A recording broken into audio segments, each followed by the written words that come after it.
Assalamu alaikum warahmatullahi wabarakatuh, Brother Shiraz. This is Akbar. How are you? Walaikum salam, brother Akbar. I'm fine, Great and to I would have like you. to thank. It's a great honor to have you here on our YouTube channel, and I've always been wondering what has your story been coming from Ismailism to Islam, and I believe this today is a great opportunity. So let's not waste any time. Let's tell everybody what was your story, where did you come from, and how did you leave Ismailism? Please go ahead. Okay, my father was from India, from Gujarat, Mhm. and he came to settle in Africa, and then they got married in Africa, and we were raised in. I was raised in a Ismailis family because my parents were following the Ismailism, Mhm. and I have brothers and sister. At a very young age, around age of 10 or 8 or 10, I was following this Ismailism, and my my parents were like holding the position for the Mukhi and Mukhiani.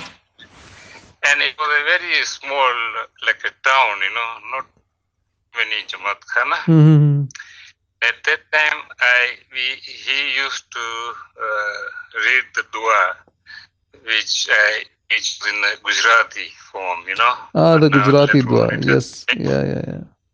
And all my life, I have lived in Africa and went to school and worked all my life in Africa. Mm. And I have never questioned or studied about Ismailism, because there were no classes in the place where I was living, I see. like a mission class or. And Mm. there was a once a week class which they were holding, and I remember that he used to read it was a Nuri Mubin, the stories of the Imams, Mhm. and we used to listen. It was in a Gujarati, not in English. Mhm. And every week, there was classes they were holding, and listening from first Imam, second Imam.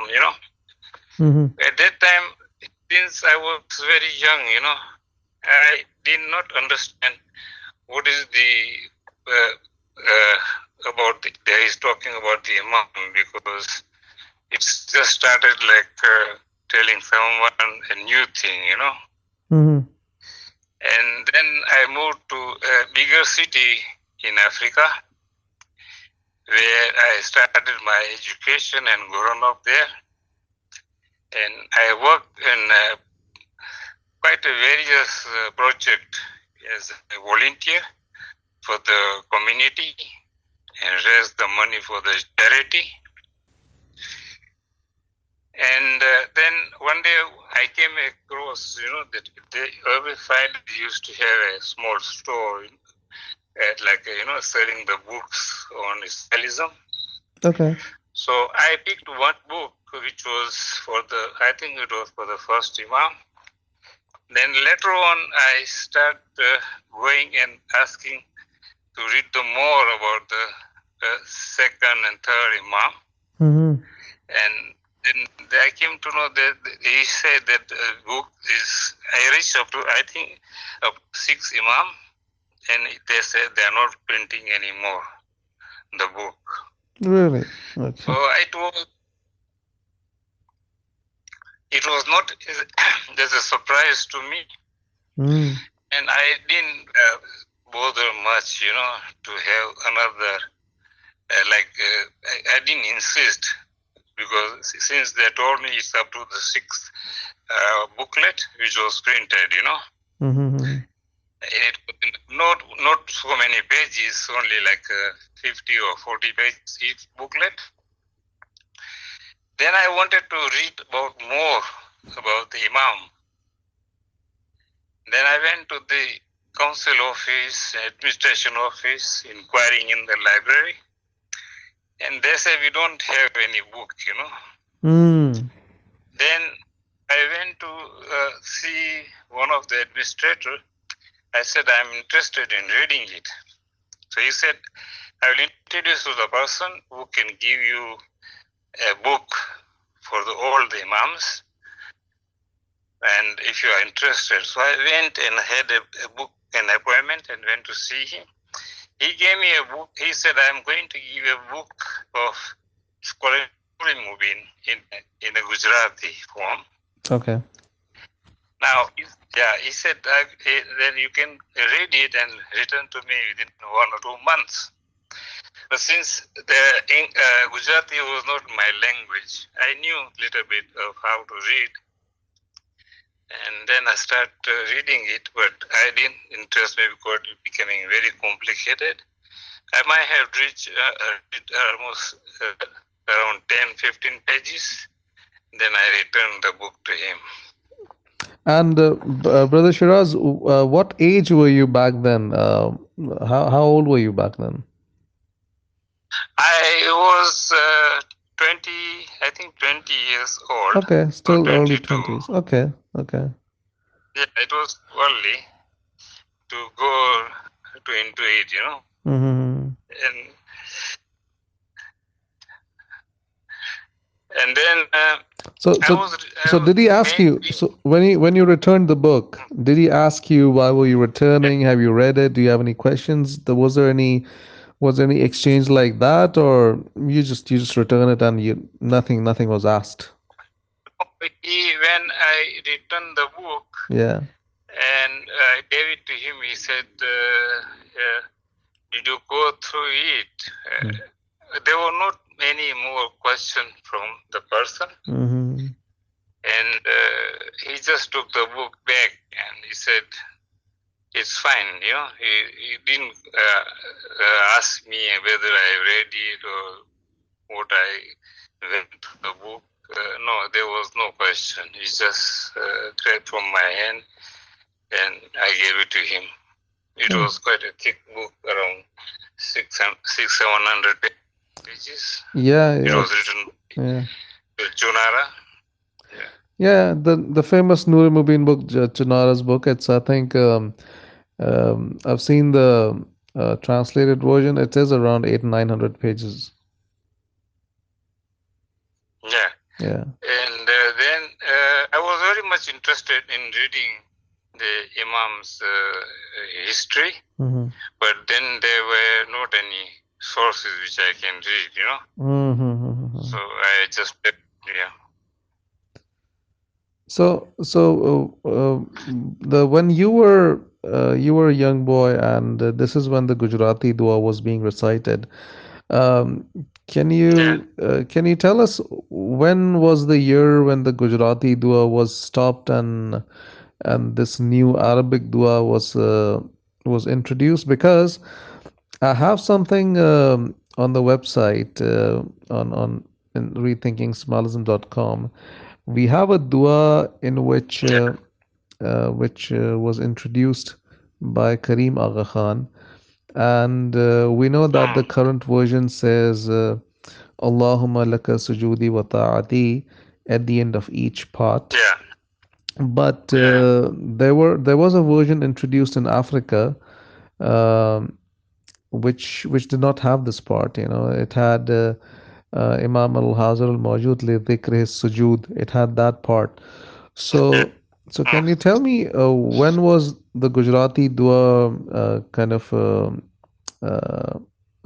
put out of commission and this new Arabic dua was introduced? What year was that? Was it Karim himself, or was it Sultan Muhammad Shah on his exit while he was doing it, or a few years after No, Sultan Muhammad Shah? When I was this? think, Mhm. yeah, it was Sultan Muhammad Shah. It was not Karim Aga Khan, no. Oh, I see, I see. So he was the one who changed the while he was in his last, I would say, years. He Yeah. changed the dua from Gujarati to Arabic, right? Yeah, I think maybe it was around 1959 or 1960s. I think it was But changed didn't into. Karim Aga Khan come in 1957? Didn't he take charge in 1957? Yeah, he came in 57. And the book, the book which I am talking, which my father was reading, it was in Gujarati, in like in a booklet. Mm-hmm. It was quite a long dua, I must say. Yeah, yeah. It was not the current one they are hearing at the moment. Yeah, it was. I've heard it took like half an hour to Yeah, pray in those yeah, days. So again, exactly.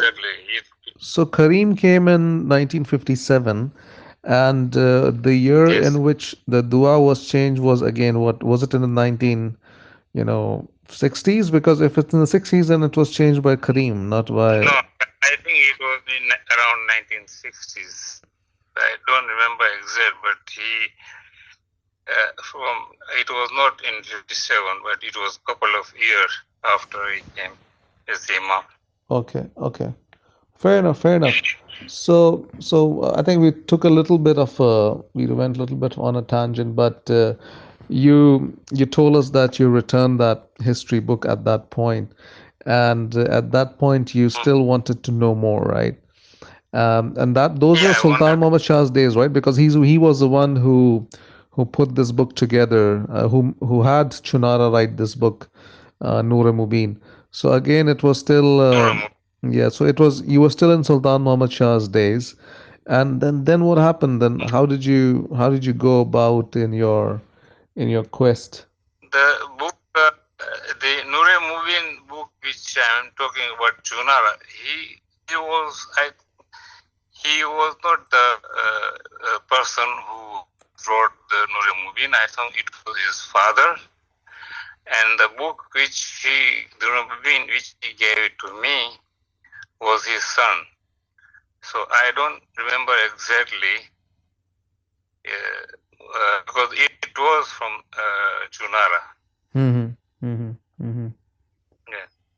That's great. And then what happened? So after you returned the book.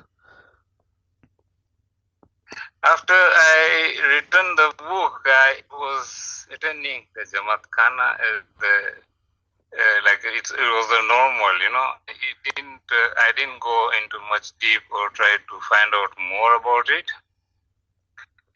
But then what happened? This Letu Qadr is, they said, the power of night, Mm-hmm. which is once a year in the month of Ramadan. Yep. I used to listen to it was one has to be awake from evening till next morning till dawn, Mm-hmm. Now at that time I used to listen. There was a wire all the time in Little Qadr. Now when listening to the wires, Mm-hmm. the speaker were more emphasizing and discussing and how the Quran was revealed and what message Prophet Muhammad sallallahu alaihi wasallam was receiving from Allah. There was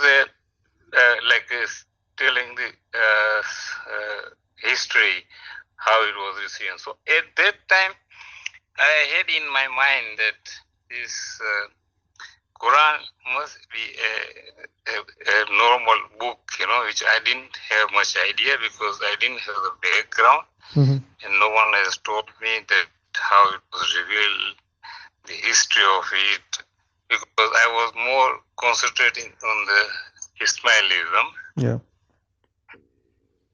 And then I bought after a week, I bought a Quran, which is written by Yusuf Ali Abdallah, and kept at home, and going through it, like reading for not reciting it, but going only for a few pages. then I kept it at home, Mm-hmm. So that was a At that translation time, which you, right? Was it available from the Jamaat Khana, or where did you get the Quran from? Because we sorry, know that Ismailis, we know that it's difficult to no, get the Quran from the Jamaat Khana. You don't get the Quran from the Jamaat Khana, so you had to get it from outside, right? yes, yeah, true. This Quran I bought from it was a bookstore for the Islamic store Hmm. where they have all the literature and everything, and they were selling also the Quran. But I didn't buy from the Jamaat Khana because it was, I think they were not selling it. Maybe it was available or that it was not from there. So I bought it one of the Islamic store from outside. Perfect, perfect. And you did not manage to go through the Quran in its entirety. Did you start to read it? How was your experience? Because this, as a Smiley, you were I into your 20s, and this was the first time you were opening the Quran, right? Yeah. When I opened it first I didn't get what it's trying to say. Mm-hmm. And the thing I didn't understand. So I kept it in my living room in one of the place, Mm-hmm. and I have never tried to open it. And when my brothers or sister comes to my house or relatives, Mm-hmm. said, "Oh, you have kept the Quran in your house. It's good. It's a blessing." Mm-hmm. I said, "Yeah, Yeah, they appreciated well, it, yeah? yeah," and Okay. they appreciate it, and they appreciate it. But I never went through the Quran, complete Quran, to Mm-hmm. recite it or to understand the meaning of it. And later on, then whenever my brothers or the relatives, I have given them as a gift. Quran I used to buy and give them as a gift. Ah, you got And more then copies and you gave it to everybody. no, I bought it for I bought another every time when I used to buy after every 2-3 months one copy for my own expense and give as a gift. Hmm. So I gave it to my relatives, one or two, and some my cousin. But later on, then I didn't ask him, whatever. Whenever I was giving them, I was used to tell them, this is if you keep in your house, Mm-hmm. then you will have a more blessing. Okay, That so was just as only a, yeah, so just as a, as a piece of, I would say, something to get blessings or yeah. barakah from, not something to get That or was read or only get guidance from. that was only my understanding, of Hmm. having. There was I didn't understand the significance of Mm. or the reciting it the word of Allah. Yeah, I yeah, thought it was must be the ordinary book. yeah, yeah. And then I was migrated to Canada. And what age was that? I must be around 50, no, 45, 50 years old. Wow. So, I remember, so you started when you started reading about Ismailism, getting more curious about the history of the Imams and so forth while At you were the in age your, of 25, yeah. yeah, in the age of like in your 20s, right? And by the Yeah. time you were into your 40s, you still were a Smiley, and but you had the Quran. You managed to read some of it, not all of it, and Not all of no. yeah, yeah, okay, and then what happened? So by this time you were into your 40s. You left Africa. You went to. Was this when the Idi Amin incident happened, or was this not linked to your No, immigration? Idi Amin, he toppled in the year in 1972 or 73, Yeah. but I left in 1990 or 89. Okay. Then I migrated to Canada. Okay. So much after that. Yeah, yeah, that much after that. Hmm. So how did you manage to live And out there with the Idi Amin incident happening and when he was expelling everybody? I was not in Uganda, if you are referring to it. I was other part of Africa. Oh, okay, okay, some other part. Okay, so in the Yeah. 90s you moved to Canada. Then what happened? How Yeah. did things go about from then? Well, I have worked as I said, in Africa Hmm. all my life. Then I came to migrated to Canada, Hmm. and I was very much not. It was quite a new country, Yep. and I was all the thing which I had about the reading of the history of the Imam was completely out of my mind. Hmm. Because my concentration was to look for a job and to settle in Canada. Hmm. And then I met a few friends, in where a place I was, city I was used to live. Yeah. And I met like one Hindu. He was running a store and he was an Ismaili, because from the Ismaili one can recognize this is a Hindu or this is a Ismaili, Yes. So he asked me, which Jamaat Khana you go? So I told him, I asked him, I never seen you. I'm not a regular person to go, but I go on Friday in Chandra. Hmm. So he told me that he doesn't go. I said, what is the reason? And then he briefed me. He said, he told me that he is following the Hinduism. Okay. Yeah, so I said, why you left Ismailism and following the Hinduism? He said, I don't know. He said it's quite a long story. So Oh. I didn't have much more question to ask him. Oh, really? But Wow. later on, yeah, later on he became my friend, Then he used to come to my place, explain about the Hinduism. And since I didn't argue or try to criticize, because I didn't have much knowledge Hmm. of all the religion of the world. Yeah, yeah. So he used to come to my place. I used to go to his store, and he was discussing about the Hinduism. And then he told me, I wanted to take you somewhere. You come with me. I said, okay. He said, don't ask me where I'm taking you. I said, okay, no problem. So we went to in one of the temple. It was a Ganesh temple. Uh-huh. And he said, I said, I'm not going to do any ritual here.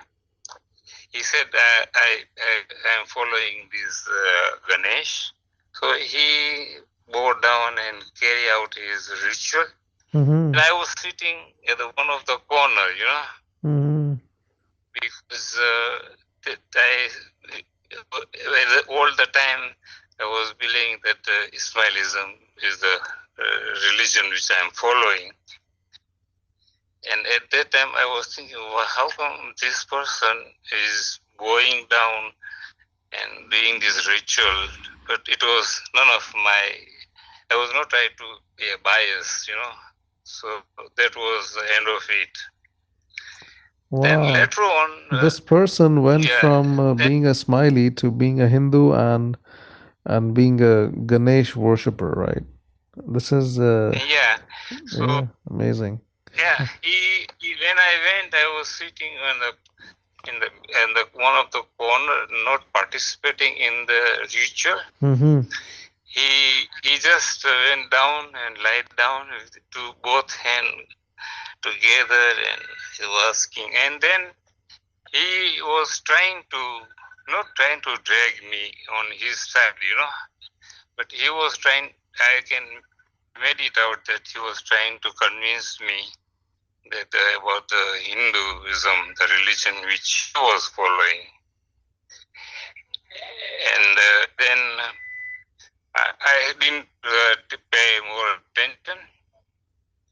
Then I met, when I was leaving the place in the city, then I met one of the neighbor, and she was my wife friend, and we were discussing that I have been to the Ganesh temple and I have a friend. He said, "There's not a bit." So she gave me a photograph, one of the, it was a Hindu, I don't know what you call gopi.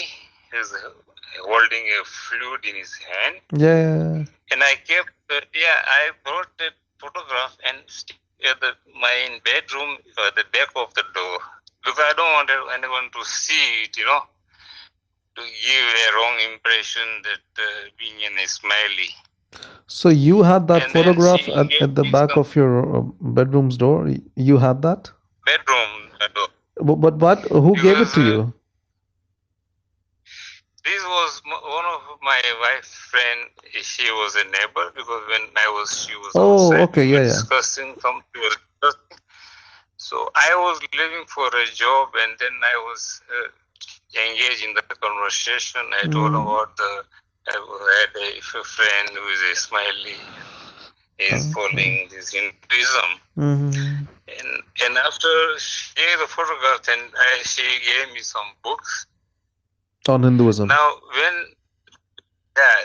this book which she gave me about Hindu, it was more related to Hare Rama, Hare Krishna.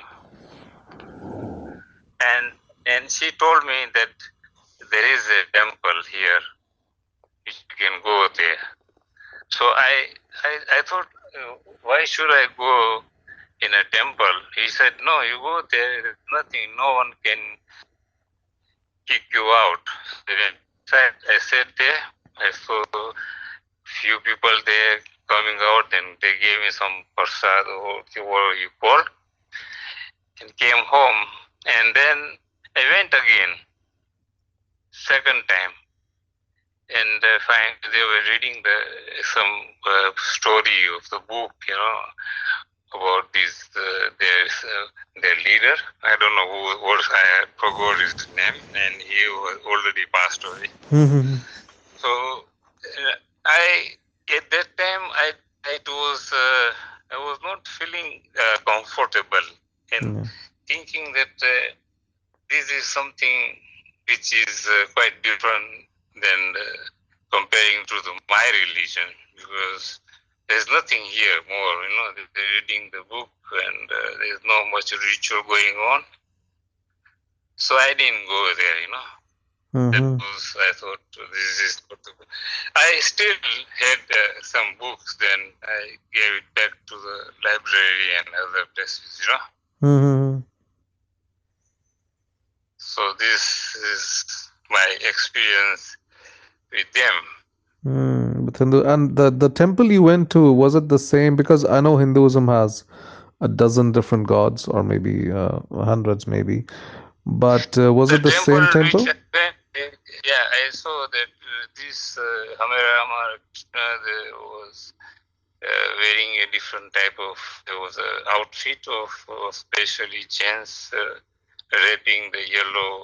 Oh yes, cloth, and one of them, when I entered inside, I saw this Caucasian sitting there. Then I asked him, who is this photograph? He said he has passed on the other side of the world. So there was not much to learn there, So How did you move from there? Did you have any follow-up conversations with your friend about about Hinduism? Because I mean, when he took you initially, the first time you went, Yeah, he asked you yeah. to just go with him, right? And he must be Mm. expecting, or he must have done some sort of follow-up conversation about you, that with you, that how did you feel, or Yeah, yeah. yeah. What has happened? He, I was trying to avoid him when I came to know that he wanted me to go with him, and because I don't know what was his idea, but every time I was trying to avoid him. I remember one day what happened. There was nobody at home, and the door was locked. I was sitting in the living room watching the TV, and he was calling me, and I didn't pick up the phone. Mm-hmm. And then when I came in the kitchen, Mm-hmm. I saw him on the window. He was peeping from the window, and then I have to open the door. Okay. And he was always trying to, whenever he meet my brother, Mm-hmm. he was always looking for me. I said, where is Shiraz? Where is Shiraz? Mm-hmm. So that was how it was. He wanted you to Till be now. Hindu, right? Sorry? He wanted you to be Hindu. Yeah, he to be him. Mm-hmm. So at that time, I didn't respond him, but when I moved to another city, which I come later on, Mm-hmm. he still asking my brother where I am, because he wanted me becoming to accept the Hinduism, Mm-hmm. which one cannot go and take one or two. You can't go and accept the, when you are stick with a condition from the young age and following one religion. You cannot have a second thought of going to the another religion. Not Yeah. no one can do that. It's very It's not that difficult. easy. Yeah, it's very difficult. But he Yeah. never told you his story, did he? He never told you his story. How did he leave Ismailism and become a Hindu? The thing he was trying to say, that there's a lot of things which money is involved, and it didn't go with him. That was the main reason. He said, whenever you enter any majlis, you have to pay this much money, you have to pay the son, and they said a lot of things. Every step you have to pay some money, and if you don't have money, then you can't enter, just like a membership. Yeah. I said also, I am not one of, I am not a member of some of the majlis, because from the very beginning, I didn't have much financial support, the amount which they required. So my belief was that why should I pay when you wanted to have? There are a lot of majlis like Kurbani and Fidai, 1/4, and Yeah, so yeah. I said I'm not one of them. So it doesn't bother me. If it is bothering you, then it's your problem, because I have gone through this. Because some of my Ismailis families, the friends, and the family also, whenever they come from the majlis to my house, I said, we cannot offer you this churro because you are the member. Mm. At that time, I was not reacting because I didn't have much idea. I said, it's their problem. I didn't see them as another superior than me. So that's how it goes. And I also met this, after meeting this, I met another in a human resources in the city which I used to live. I met a woman who was an Ismaili, and I was looking for a job, and then she was one of the staff who was trying to help me in preparation of the resume. Yep. And she said, "You are Ismaili, but I don't agree with you. Because he said it doesn't go with me." I said, "Why? What is the problem?" She said she took out from the purse a photograph. It was a small size of a dead card, and she has shown me. He said, "I follow this." I said, "I know him. He's a Sai Baba."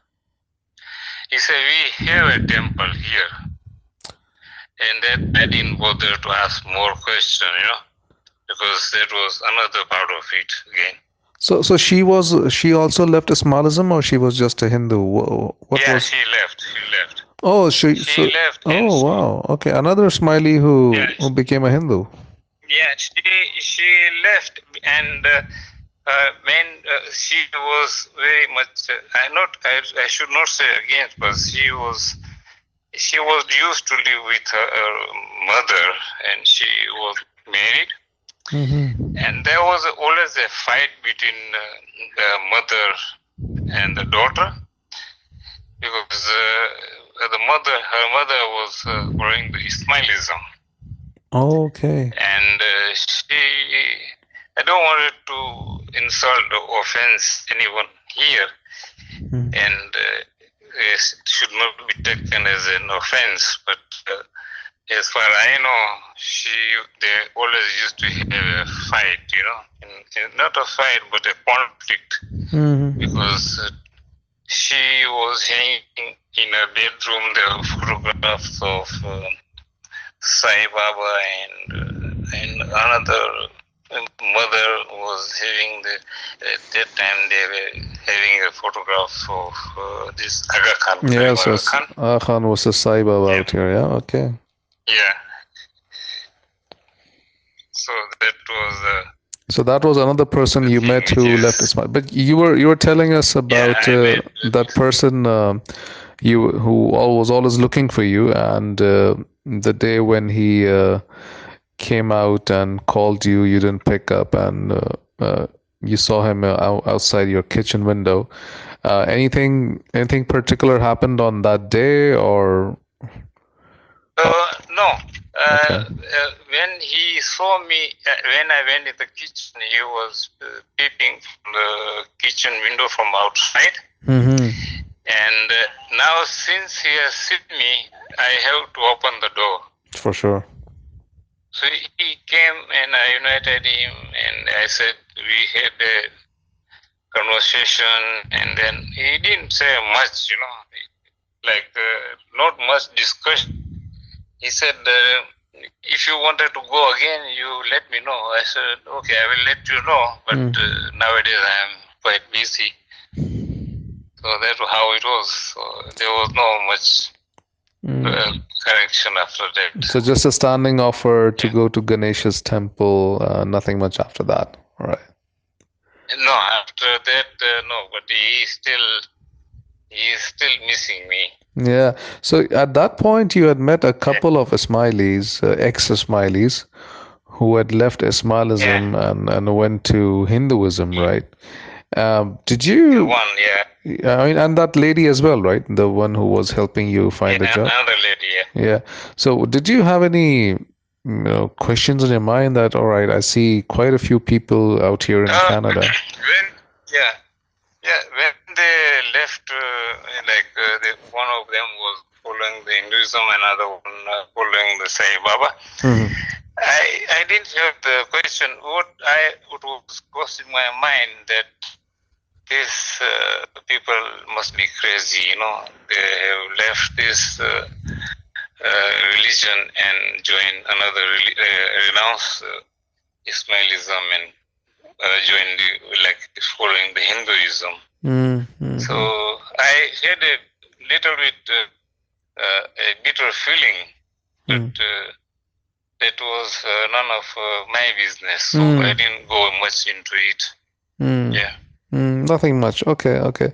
So after that, what was the thing which moved you? Like after that, what any other experiences you had with, Hinduism or any other, I would say, people who inspired you?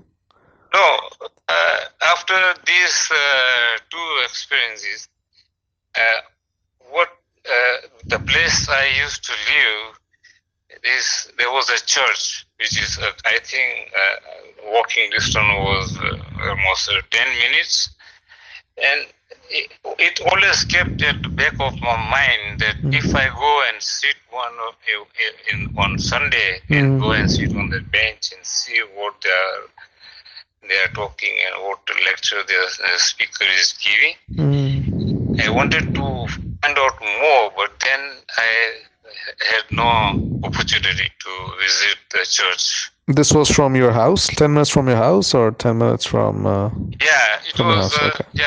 almost 1 or 2 blocks from my house. There was a church, and always on a Sunday I see the people, these Caucasian, these Catholic go and attend, in the morning. Okay. So I had that feeling. Let me go one day. But as the year passed, after 1 or 2 months, then it keep on reminding me. I said, this place, no one going to say no. You are not allowed to enter. Yeah. So, but I didn't get the opportunity to visit any of them. Yeah, nobody kind of keeps you out of their places of worship other than No, Smileys. Yeah, no. people usually welcome whether you go to a Sikh temple or you go to a Hindu temple or you go No, even to a I've been church or to masjid, six. Yeah, I've been to six temple gurdwara. Yeah, in Africa, and yeah, they serve the lunch, and they also provide if you are late in traveling on the way, they can yeah, give you accommodation. yeah. Yeah, They're very I welcoming. have been to there. So you were having all of these thoughts of visiting the church, and you already had experiences of going to a temple. Like, were you still going to a Jamaat Khana on Fridays and Chandrat, or how were you managing your Smalism side of your Yes, life? I was. After this all this experience, and I came across this one lady and another guy, and they have renounced the Ismailism, but I still continue going to Jamaat Khana. And Did these experiences kind of kind of move you from inside? Did they change your, I would say, attitude towards Ismailism? Because you never went to the church, you told me, but you were always wondering yeah, if you could go, right? So at that point, you must have had some doubts or questions on Ismailism, or was it just, curiosity to know about others and nothing much to do about Ismailism? How was? I had the doubt, not a doubt, but not even trying to criticize or against them, but the thing which I was conditioned, just like it was whenever I go. Now I realize, whenever I was going to Jamaat Khana and doing the dua, my attention, my concentration was not focused on the prayer. And like when you have go Eid, I don't know how to prostrate and how to stand and perform the Eid. Now because at that time I didn't know, and I was not aware. Maybe I was not awakened to realize the concept of different religion. I see. So what you're saying is that when you went to the Jamaat Khana, your focus wasn't there, right? No, it was not there because it was just like working like a mechanical way that You're Mm. following these and everything is all like when you go, I used to go to for a Letuk Qadr this night, in Jamaat Khana. So next day I take day off from the office, and there were few Ismailis friends in the office, and they said, "Did you were there after what time?" They asked each other. Mm-hmm. He said, "I was there till morning." The other said, "Oh, I left at midnight after this tasbih and you know." Yeah. So I didn't know the significance of our king till morning. What was the significance of it? Yeah, you don't know I why we said were this. doing it, right? Sorry. You didn't know why you were doing it. You were just doing it No, like a robot. Yeah. I was not aware of it, and I didn't know the significance of it. Mm-hmm. Yeah. Yeah, many Smileys have that, right? I mean, they just believe in things. They don't know why they believe in quite a few things, but they just continue to do it. So by this time, Yes. what age were you? You were already married, and your family was a Smiley, right? I was. I have mashallah daughters and sons. Mm-hmm. And I'm married. I married at a very young age. At the age of 25, I was married. Wow, and what was your family like? What was their attitude towards Ismailism? Were they comfortable Smileys, or were they Smileys who had similar feelings? And as a family, did you ever discuss that? We are wondering why we're doing this. Did that ever happen? Did No, any discussions happen? No. Hmm.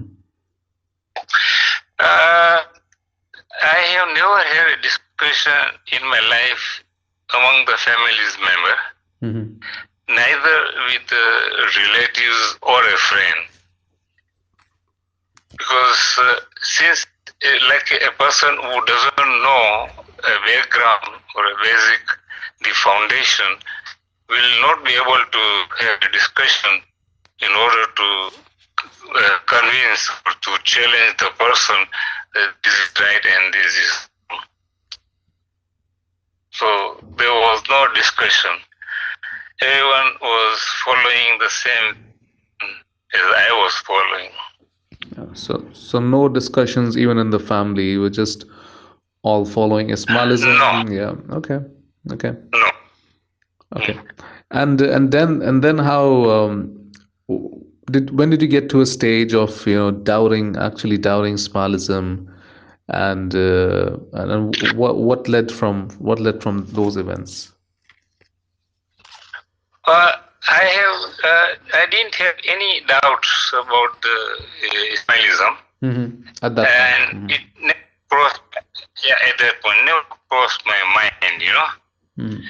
And I have never discussion. It's just like accepting fact that my parents and grandparents and their ancestors must be following the same pattern. Because whenever I used to see that Friday the Muslims they are going to pray in the mosque, Mm-hmm. I was thinking that this is the different path of their own religion. This is a different religion. Because I knew about the Hinduism, but I didn't know about the Islam much. And this is interesting. So you always saw Islam as a totally different religion as compared to Ismailism, didn't you? Now, first of all, let me tell you, when I moved from one city to another city in Canada, Mm-hmm. my main interest was to read about the non-fiction books. Then, when one day I visited the library, and I came across a book written by Akbar Ali Merali. Oh, okay. It is a history of the Aga Khan Ismaili. Yep. Yeah, and I said, when I took the book and took it home, I started reading it. First of all, the first impression is when I was reading it, few pages, I said, who can write such a book against Ismailism? But then basically, no, because I didn't lost my mind, but the anger feeling was there. That how can somebody write against my religion? Where did you find that book, by the way? Where did you find that book? In a library, you said? I went to the library, then I was going through the books in the aisle, and I came across this history of the Aga Khan Ismaili, written by Akbar Meral. And this was just a public library where you found this book? It was in public library. Okay, yeah, because he sent free copies to all the public libraries. So alhamdulillah, so that okay, so people were finding. So I just read a few pages of it, and I'm not angry to the late Akbar Merali, but then I thought the books which is written, and I tried to read, but then I didn't go forward. I said, no, this is not for me, because I am following the religion and he is abusing. But then I not finished it, but I read only here and there and kept it. And after finishing, going very fast, not very thoroughly, just going through it. Then I came across his last page. At the back of the book, on the last page, he said that he has written another book, which is Understanding Ismailism. Yep. So I called Akbar Bhai. I said, you have written another book. So, because I saw only this one, do you have this? Because I didn't see this one in the library, because after finishing this, I was looking for the Understanding the Ismailism. He said the problem is that whenever I give the copy to the library, I don't know, somebody is not returning back to the library. So he told me if I can come and pick it up, the books. So he gave me a couple of them, and he said, "You want some of them? You can give it to the library people. They can display it." So he gave me one book about understanding the Ismailism, and there was another Bible in the Quran.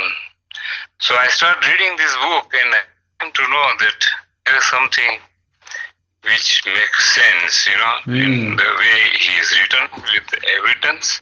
But then later on, after reading it, Akbar Bhai had my phone number, and he called me after, I think, 2 months.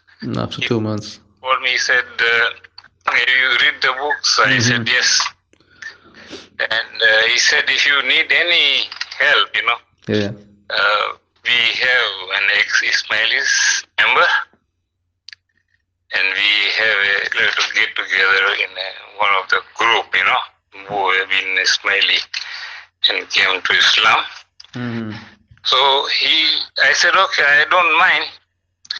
And you can send, he said there is one friend, which I will not name him. He said, I am sending him to you. And I gave him my address. He came to my house. So we had a chat, and we were discussing something, and not a very lengthy discussion, but then he said, next time I will come and see you again. I said, no problem, you can come anytime. So after a month he came, and he wrote a biography of, it is written Aga Khan, of, I think it was for Sultan Muhammad Shah. Yeah, the Memoirs of Aga Khan, right? That was Aga Khan. Yeah, the title is Aga Khan. he said, just read this and you can return me whenever you finished it. But see, the problem was again that I was not going through it. Whenever I restart reading, he said, he's talking against my religion. And I was not able to digest it. Yeah, you mean the books by Akbar Ali Merli? Yeah. You were never able to go through them from cover to cover because you always had that. Not cover to cover. I was just browsing it, reading a few pages, and after reading it, something was agreeing, something I was against it. I was not discussing, but then I thought, no, this is not the way somebody can write against my religion, you know. And then, and I met another while he came to my house. He gave me the book, Aga Khan is written on the top. It's a hardcover book. He said, when you finish, you just give me a call. I said, fine. And again, the same thing happened, because it was written about, again, which I was not able to say, no, I wanted to go thoroughly and check and verify.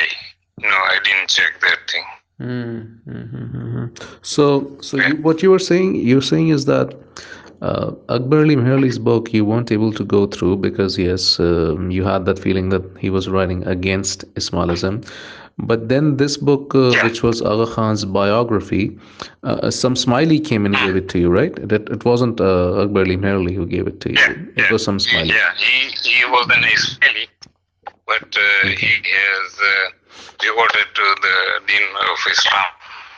Oh, so he was an ex-Ismaili gave you Aga Khan's biography. Yeah, ex-Ismaili. But why would he want to? Why would he give you the biography of Aga Khan? That's pretty strange. Yeah. Okay. Yeah. What has happened is Merali had a group of ex-Ismaili and other Muslim. Yes, I know. Yeah. And the person who gave book to me, he was also one of the group member. And when Akbar told me that if I need any assistance or if any clarification, we have a person in our group I can send it to you. So first time he came and met me, second time he brought the book of Aga Khan. And did you ask him why were you being given that book? What was the intention? Just for knowledge, just for reading it up? No, when he gave me the book, he said, if you wanted to study more in depth, if you want to go through this book, it's up to you, and I'm not forcing you to read it. If you think it's not for you, then you are welcome. I'll come back whenever. If you don't want to read, then it's up to you. So he left it to me. He didn't insist. No. Okay. So at that point, you had met Akbar Ali Meherli a couple of times. You had spoken with him. Tell us, what was your first meeting with him like? The first time you called him, was he very welcoming? Was it a very warm conversation that you had with him? Yeah. Because you were still a Ismaili, right? And you still had that feeling of, that he's against my religion. Yeah. He first time when I called him, he said I have left some copies in my mailbox because he won't be at home. So I went and picked it up from his mailbox. And then second time I went to see him. His wife was there. And I also went with my wife. And the first, I asked him about the religion of Islam, and then he explained me. He didn't have too many things to say. I still remember he said there is no force or no compulsion in the religion of Islam. First thing he told me. And the second thing, if you revert or you accept the deen of Islam, then you are not going back.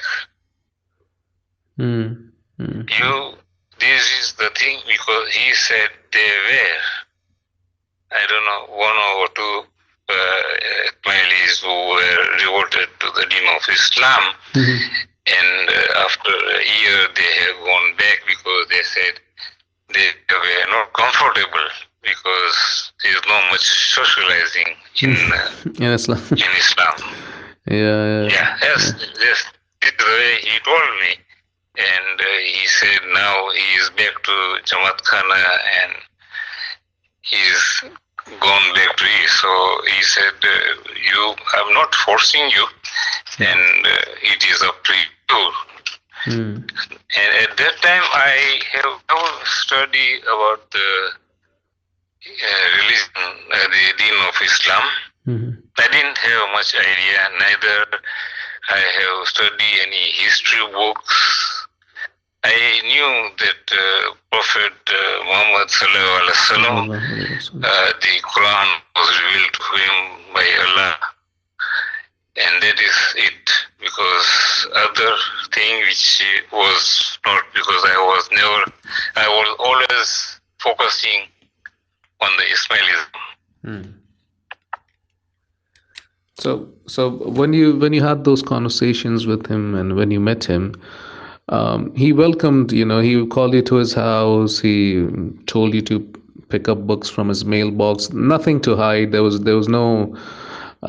He didn't have those barriers that I can't talk to you or you can't come to. He was very open and welcoming, and he essentially gave you all the information you needed about Ismailism, right? And even asked you to put out extra copies in a few libraries if you could. Yeah. Okay. Yes. Okay. So that seems pretty warm, Yeah, and he also told me that he has been I don't know which committee or which because I don't know background of him, and he said he said I have only, after I met him 2 or 3 times, he said his wife was telling that we would have accepted the deen of Islam long time back. SubhanAllah. But he was quite a welcoming person and a very warm person. I have used to go to his shop, and we used to have a conversation for a short time, go to the masjid, and I also helped him distributing some flyer to the mosque. Oh, and you went to his shop. Was that when he had the shoe business, that business, or the one before that? Yeah, he had a shoe business, and I visited him quite a number of times, and at that time he gave me a Quran and Bible which he has written. Yeah. Then I asked him about there was a book written by him from Adam to alayhi salam to Aga Khan. He said no, that book, he made a very great mistake in his life. It is not anymore in printing. I just wanted to find out what he has written, but he said no, it's out of mind now. Yeah, he wrote that book when he was a Ismaili, from Ibrahim or from Abraham to Aga Khan, and something like that. Yeah. But that book is, he actually writes. I think there's an article which he wrote, or there was someplace else where he actually says that that was a big mistake, and he doesn't endorse that book anymore because SubhanAllah, because he came to Islam, SubhanAllah, after that. So but now by this time you've you've met Akbar Ali Merali quite a few times. You've met the group of convert out there, which I know quite a few people from there. Very interesting. And by this time, but you like you said, you never got a chance to read these books from cover to cover because you always had that feeling of, that you're reading something against yourself. You're reading something which is criticizing what you do, right? So yeah. So were you ever able to read these books or no? I started reading after I accepted the Deen of Islam. Oh, so but how did you accept Islam? What other factors happened before you came to Islam? You see, this ex-Ismaili came to my place to pick up the book, which he gave me a month ago. Yeah. Now, since I met Akbar, it was around almost more than 2 months, when I met this ex-Ismaili. I said, I will decide, I can't let you know now. And it's not an easy decision to.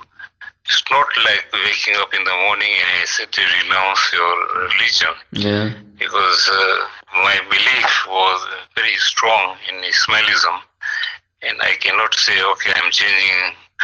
It's not something you wanted to change a house or a car and go on. No, this is a question of a very big decision. So the thing which strike me and change my perception was he told me, you are taking. You said you met and decided to after reading the book of Akbar Merali, and it is almost 2 to 3 months now. What is going in your mind so I can clear? At that time, there was not anger, but I was thinking that why he wanted to interfere in my religion, and I didn't know much about the Deen of Islam.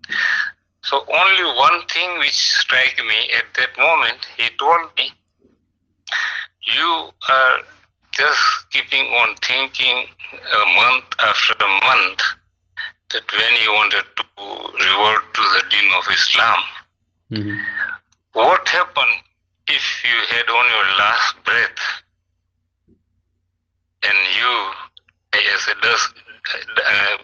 passed away as a disbeliever in spite of knowing it? SubhanAllah.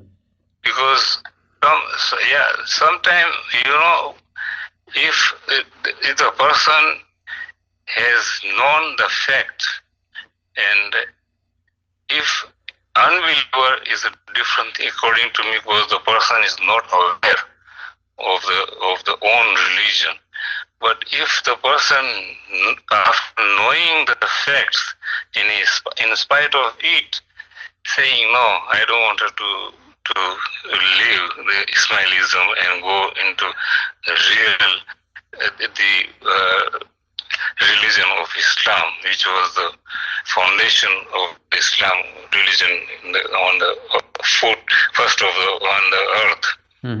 So that sentence which he told me, he said, you never know, and there is no guarantee of having a second breath, and it's up to you. But he didn't insist me to accept the religion of Islam. No. But he made a very, very big point, right? Something which shook you from inside. Yeah, he made a very big point. And then after it was a few months, and the month of Ramadan after it was finished, and there was a day of Eid was approaching, and during the month of Ramadan, I talked to this ex-Ismaili and also Akbar Merali. I said I wanted to convert Subhanallah. To the deen of Islam. Yeah. He said, anyone is forcing you? I said, no one is forcing you. It's my own decision. And I have decided. He said, did you ask your family members? I said, yes. I told my wife that I am going to renounce Ismailism. So she said she didn't have much to say because I said I have made up my mind. So I called the administrator office in the Jamaat Khana. I said, what is the procedure for renouncing the Ismailism? You called them? Religion of I called them. All right. And I called and I spoke to the lady, and she said, I said, what is the procedure? I wanted to renounce the religion of Ismaili. He said, first of all, she was not letting me go from the phone. I just wanted to know the procedure, if there is any formality. Mm-hmm. Mm-hmm. And then she said, I can book you an appointment with one of the missionaries, and you can have he can have a conversation with you. Mm-hmm. And if you have any doubts or any question, he can answer you. There's no problem. So she put up I just wanted to know. She put up the last line of defense. Sorry? She put up the last line of defense, like talk to a missionary. Yeah. Yeah, missionary. And I said, no, I don't want to see any missionary because I don't want to waste their valuable time. You just so there was no a positive answer from her. Then I typed a letter, and I sent it by register mail to the administrator's office, and copy to Prince Karim Aga Khan in Eglamont by register mail. Then after, I have also written to acknowledge the receipt of the letter. None of them responded to me. No, they won't respond. So since I had no, they didn't respond. Yeah. And then I checked because since it was sent by register mail, I checked when they have received it, and the post office authority to confirm that all the mail which was sent by register have been received by them. And after on the day of the Eid, I told myself and my wife came with me, and I said, I didn't know about the word shahada. I didn't know about anything, so I cannot say that I took shahada. The ex-Ismaili explained me that the Imam will ask you to say shahada, and you have to repeat whatever he is saying. I said, okay, no problem. So myself, Akbar Merali, and the ex-Ismaili went to the mosque. It was Eid. On the day of Eid. And I took the shahada. Subhanallah. Subhanallah. After taking I took shahada. My wife was there in a lady's side. Yeah. And then the Imam asked me, do you want to announce your name?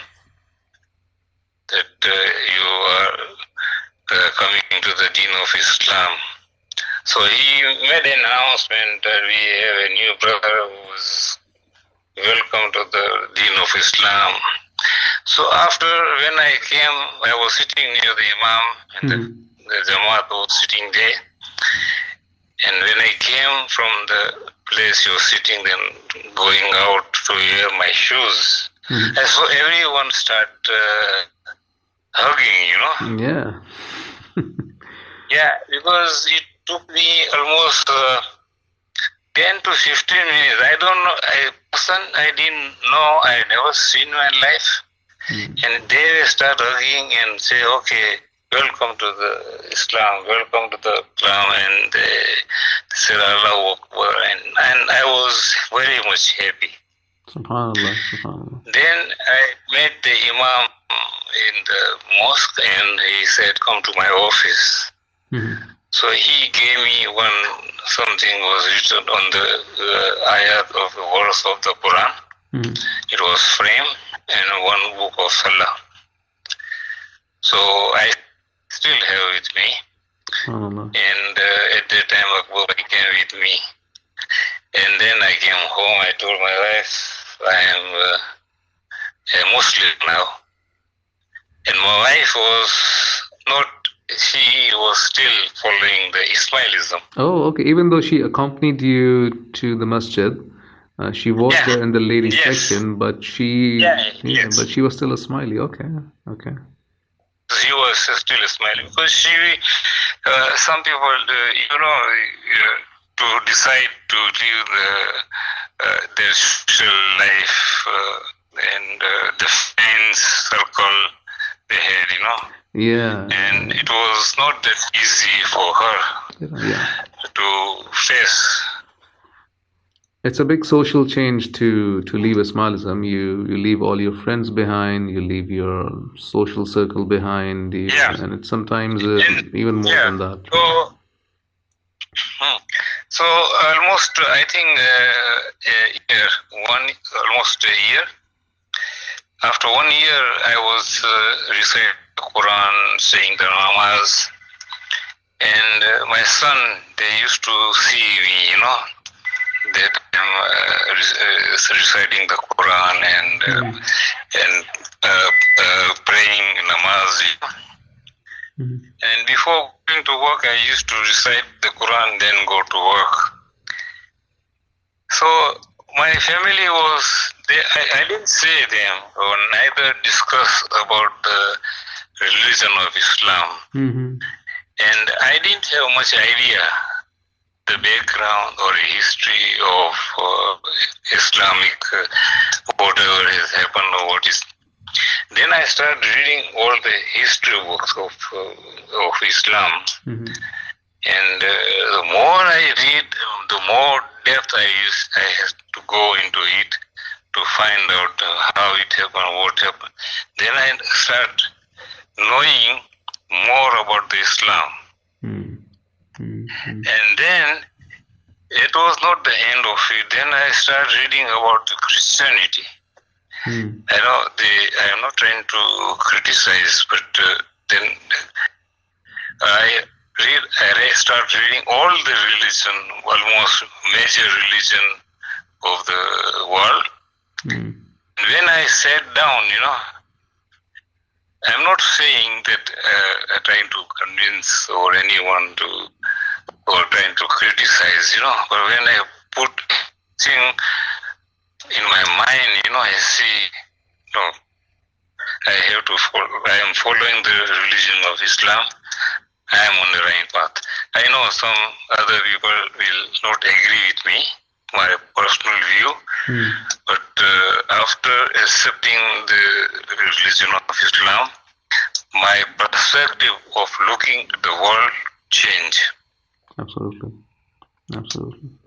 Yes. So one thing which I wanted to ask Brother Shiraz, when the point which led you to leaving Ismailism was the point which that ex-Ismaili Muslim brother made, and he said that you never know when your time is up, right? So you need to make that decision quickly, and you don't want to be in a situation where you know the truth but you pass away as a disbeliever. By that time, you had enough information from various sources to know that Islam is the truth. And was there anything else which added to your conviction, or was it this sole statement which that brother? I will be, to be very honest with you. And the book which I read was one was the book which Merali has written. Yeah. And the second was Understanding Ismailism, which is I didn't go thoroughly, no, only here and there, seeing the subject. Yeah, random check. So even though you didn't read both of the books from cover to cover, even though you read parts of them, those parts which you read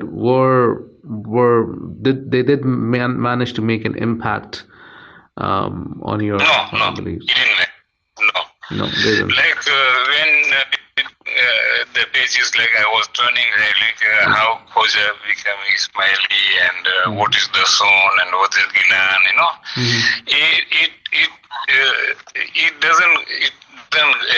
I was not able to digest it because I said, no, this is our tradition. It has been going on for a long time. And this guy who is following the religion of Islam, written 2 books, is not going to change my way of thinking of Ismailism.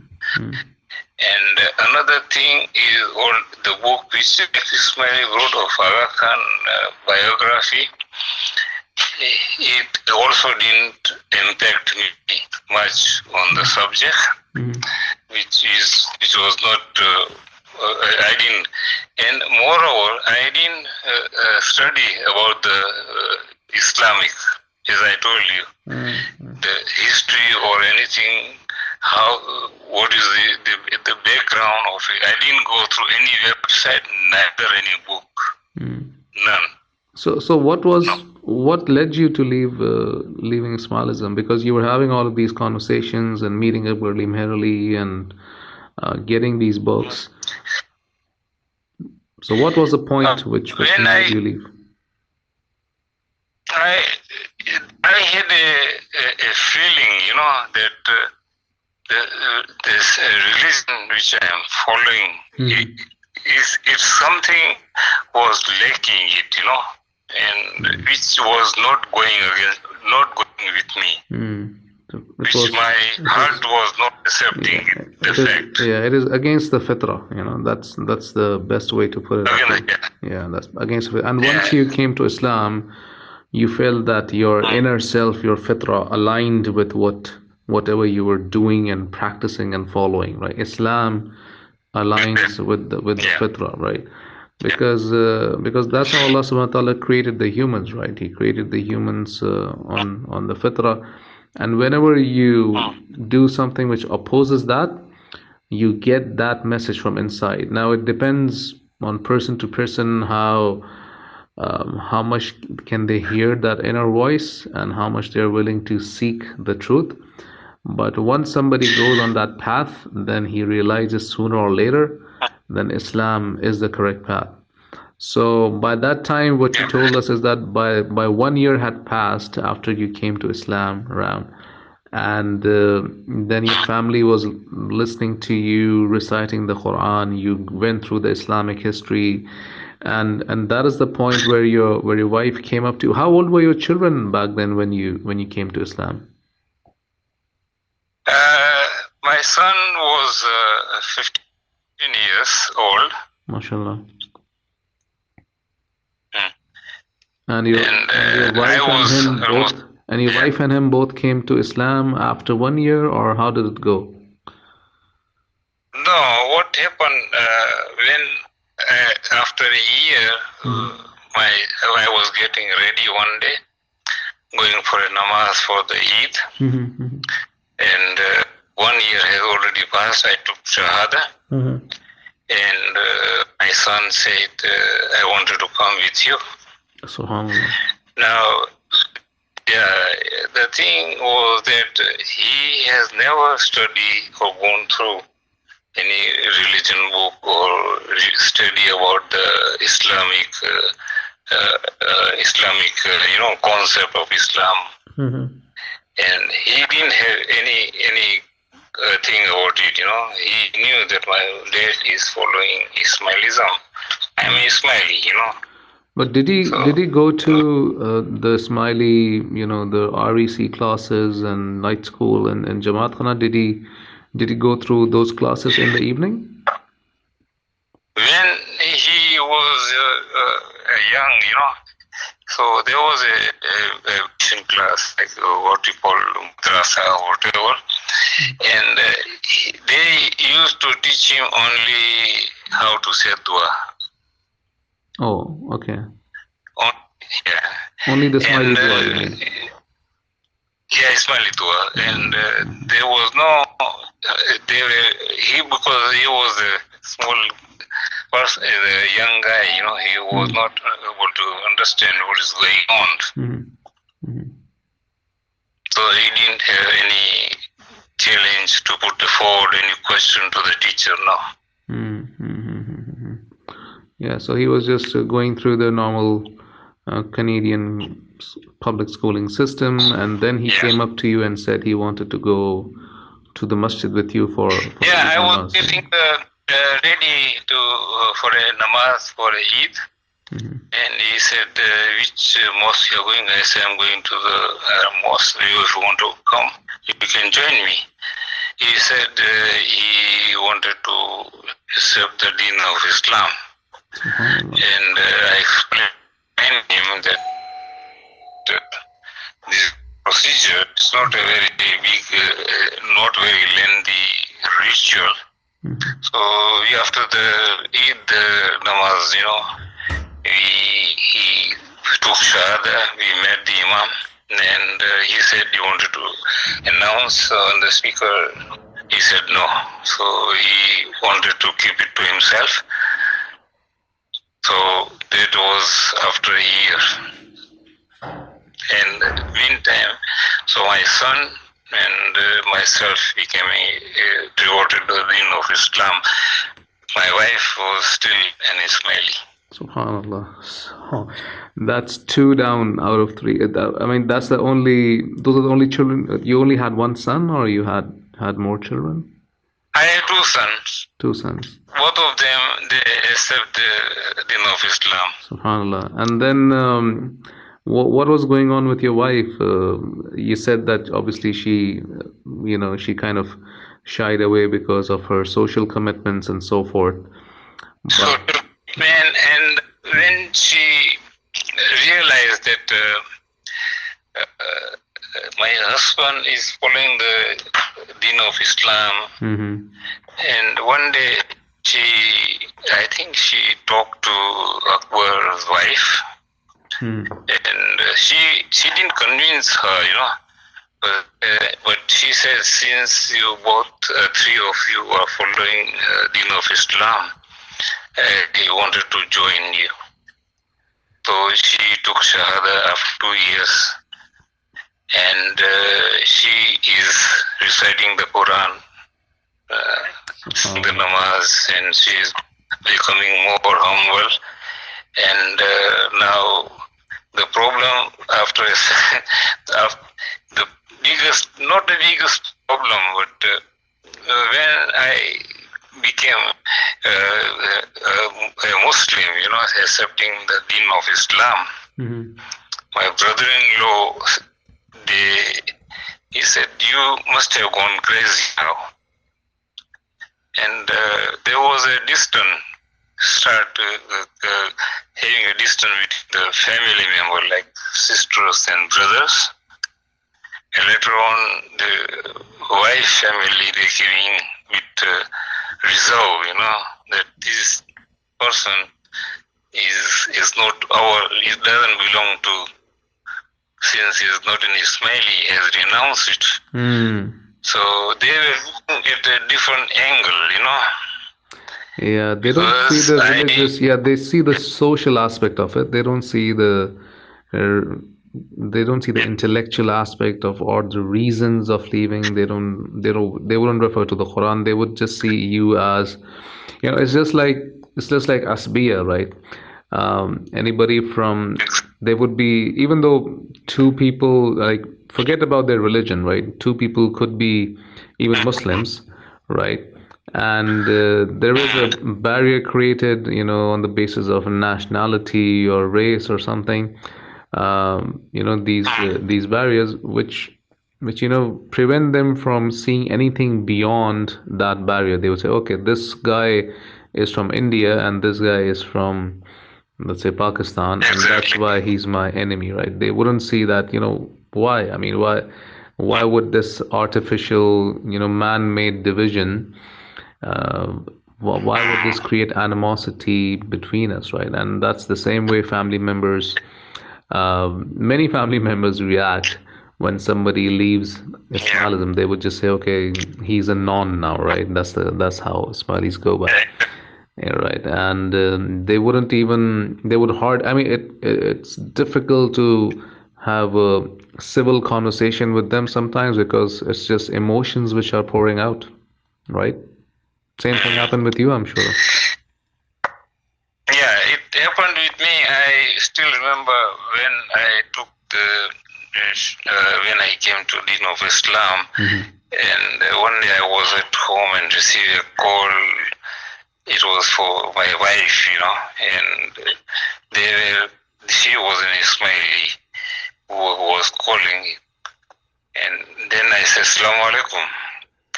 And at that time, she didn't say anything, but then next day she called my wife and said, there was somebody in your house. Yeah. He said, Assalamu alaikum. Who's this Muslim in the house? And, yeah, he said, who was there? My wife said, it must be my husband. And later on, the friendship, the relationship was broken.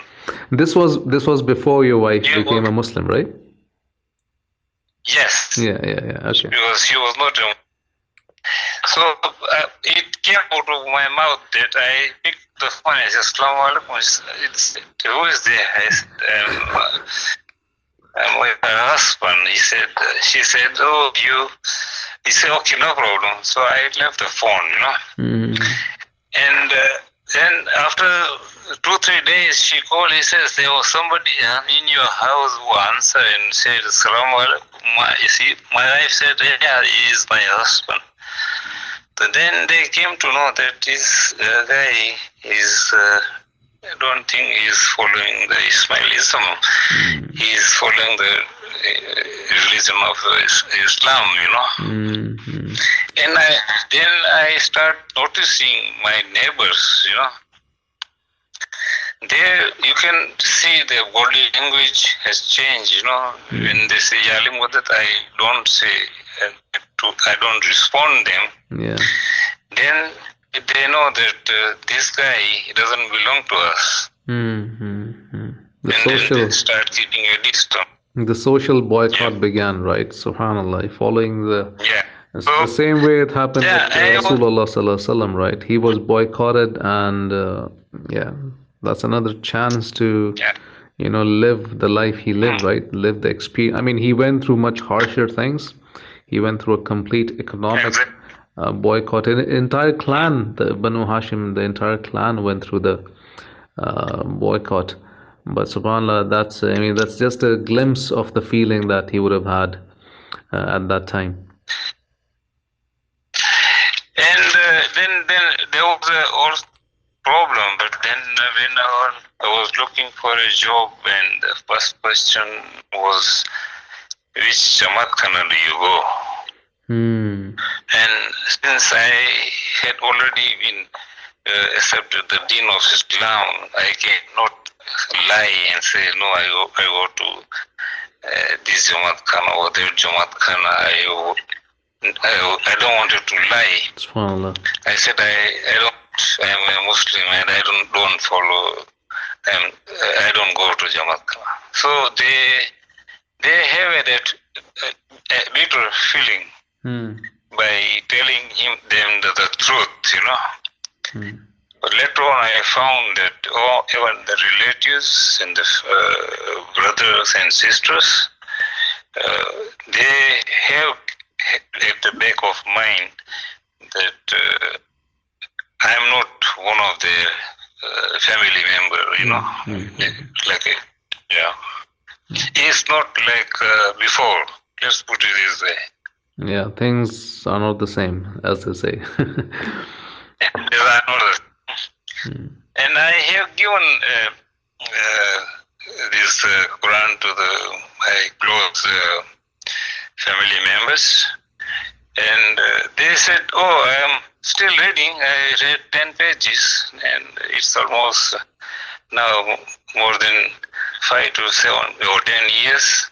They said, it is with me. I said, do you read it? He said, yeah, sometime. Now, what I personally think that whenever you give a Quran, if you don't know the concept of the religion of Islam, then they treat as just like any another book, you know. It's only the person who can understand what is written and what is it saying, you know.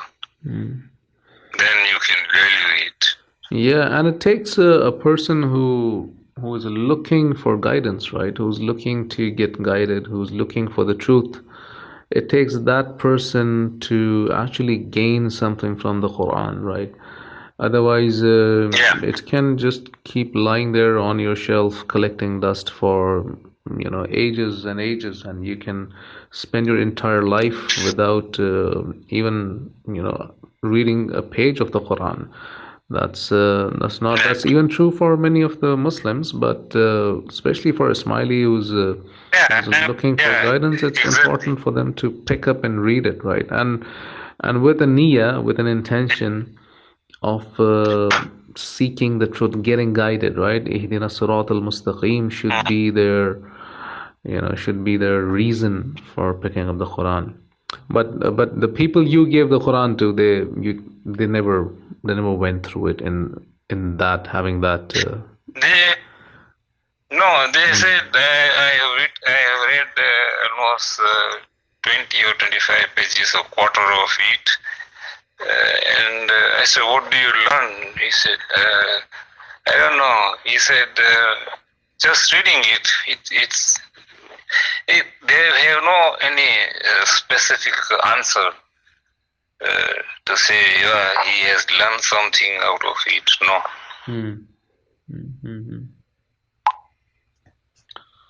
Subhanallah. So tell me this: after you came to Islam and you were being asked these job questions about the places you were being referred to, how did all of this change? How did you actually manage to normalize your life and social relations and everything? Yeah, no. Before we go further. Then after 2 years, my wife took the Shahada, and she accepted the Deen of Islam. So our family of 4 of us are following the Deen of Islam, because she also took the Shahada, as I said.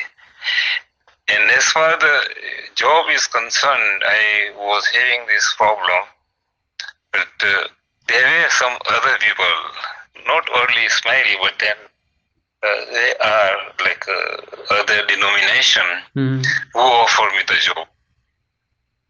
So it was not that I was relying only on a Ismaili, that they are the only one who were going to offer me a job. But then I worked myself on, and I found the job by my own efforts.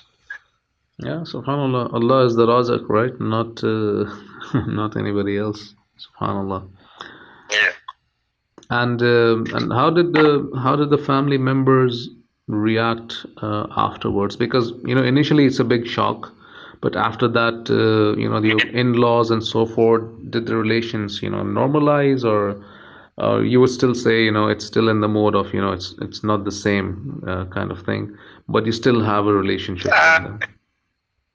We still have a relationship, but it's the relationship is not like before.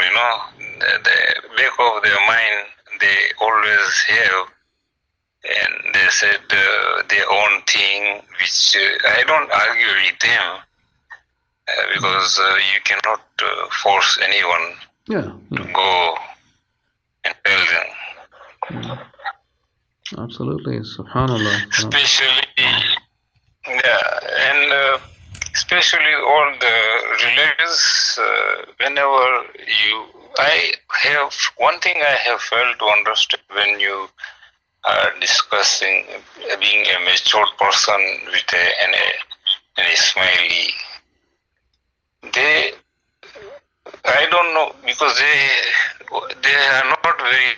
I'm not trying to criticize to or offense anyone, but they don't want to discuss with an open mind. Yeah. Whenever you ask on any question or have a discussion or a dialogue, there is always been an anger. Yeah. Ending up the conversation in a very argumentative way. It's emotional, yeah. So, yeah, I don't like to discuss with them, no doubt, because this is the way they've been conditioned that way. Yeah. Yeah, and they never discuss because see, the issue is most Ismailis, they really intellectually, they don't really know why they're doing all of this, because none of what they do adds up, you know.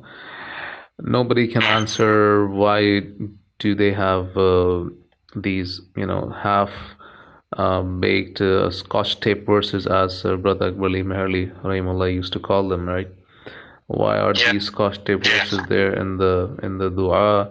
Why is there a disconnect? Why is there a huge disconnect in the Ismaili history? Why is there? Why is the why does the alleged, I would say, connection between the Alamaut Imams and the Ismaili peers, it never.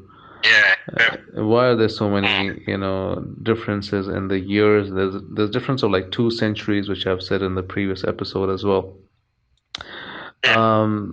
Yeah, I mean, why is there a blatant rejection of almost every hukum in the Quran, right? Why isn't there a Quran in any Ismaili home, right? What is the status of Aga Khan? What is he? Is he a god? Is he a scholar? Is he an imam?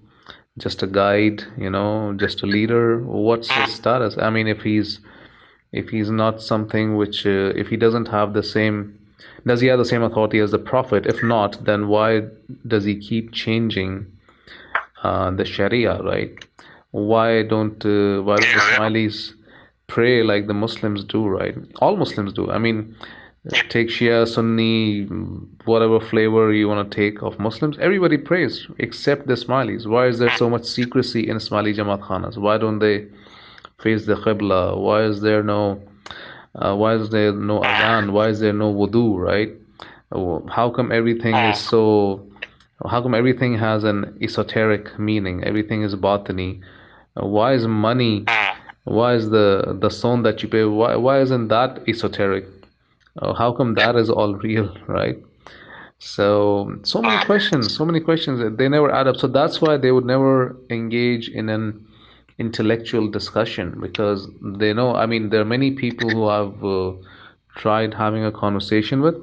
All they would say is that, I don't want to argue and I can't argue, or they would just leave in the middle of a conversation, or they would get emotional, and just leave, right? It's very unfortunate. We try to have a civil conversation, have a conversation with, the proper adab and the proper dalail, but it's always I mean, many times I would say, especially the people who especially relatives, right? Yeah, it gets into, it's emotional. It's never intellectual. It's all emotional. It's all emotional because they've seen you for like 20 years as a smiley, and suddenly now you're like you're like telling them that this is not correct. So they don't digest it very, very easily. And plus, there's a lot of especially the same way it was with Akbar Ali Meherli, rahimahullah. A lot of false rumors were spread against him, right? It was everybody was told that, hey, this guy, he embezzled some money, and then that's why he was kicked out of the Jama'at, and then he wrote a book against the Aga Khan, so he's an enemy of the Mawla. And then there was a Yeah. rumor that, there was a special designation or a special role or special position he was looking for. He wasn't given that position, and that's why he was kicked out, and then he wrote a book. Those are all lies. These are just lies, and they've never been able to prove that. So they do the same with you. They demonize you, right? Yeah, because I I still remember before COVID, my wife friends, one of the Ismaili, has invited her on her 60th birthday. So she was also related to most of them were my cousin and cousin sisters and other relatives, and there were also other Ismailis. And it was a birthday party, and we had a dinner. And I noticed that some of them relatives of mine, cousins, they have a reservation. If I start talking to the husband, then the wife will come and say, okay, now finish your talk and let's go, Yeah, don't talk to him. So they were always, at the back of the mind, they were thinking that he is not one of us. But that thing, it didn't bother me. I accepted because I knew that out of these people who are following the Ismailism, none has come to stand and said, why did you accept this deen of Islam? Because this might be knowing that they have their own fault, the loophole which they have in their own religion, so they cannot stand and say, oh, now because other day when I had a conversation with my brother-in-law, and he said, I was talking about the linkage of 23rd of Imam, Hassan bin Sabat. And he became very angry and upset. I said, no, you don't be offensive, but we are just having a conversation. And he said, if you don't believe it, and you are trying to tell me that the linkage was in genealogy was broken at 23rd, I said, this is what my understanding is. This. And then it was a bit of a challenge, And the thing which he told me, the Aga Khan 49, the Imam, is the descendant of Prophet Muhammad Sallallahu Alaihi Wasallam. I said, I don't agree with you. He said, do you know? He is asking me because he thought I have. Okay. Yeah. He thought that I don't have knowledge of Islam, or I'm not a scholar or read a lot of books like other. And he said, Aga Khan is the walking and talking Quran. No. I said, can you give me one verse from the Quran which he has spoken since 1957? Then he tried to twist the conversation. He said, Hazrat Ali is Rabiullah, his name is in the Quran. Really?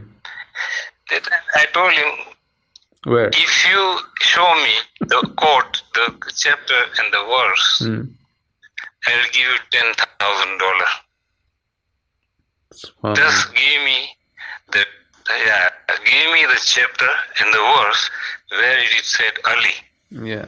And even if it's there, even if the name of Hazrat Ali radiallahu anhu alayhi wasalam is there, right? Yeah. That doesn't mean Aga Khan. Like you can't assume that Ali means Aga Khan, right? Subhanallah. Yeah. Then this is the problem which they are trying to forcing me to tell them, because I cannot say yes, yes, yes. It's mentioned or whatever it is, At least you have to. I have to respond them instead of accepting the lies. So he became upset, Say, no, you are, I don't know, you Muslim and terrorist and all these Wahhabi and all the word, you start using it. I said, take it easy. It's just a discussion. We are not arguing here. If you feel offensive, then just forgive me. See, this is the problem with Islam, because they don't have any ground to stand to say, yeah, this is the right or this is wrong. Yes. A Muslim would easily go to any religion, and a Muslim can put up an argument. He can say, this religion is not valid because of so and so, and Islam has a much more solid foundation because of these facts. This is how Allah subhanahu wa ta'ala created the universe. That's why He created us. This is the explanation of life. This is how Allah subhanahu wa ta'ala, He communicates with His creation through His messengers and prophets. He chose Muhammad sallallahu alaihi wasallam as the last prophet. This is the revelation which came to him, and this is how this revelation is a miracle. This is the method of the preservation of the Quran, that how the companions compiled it and preserved it, and those are the evidences through which we prove this, that the Quran is preserved.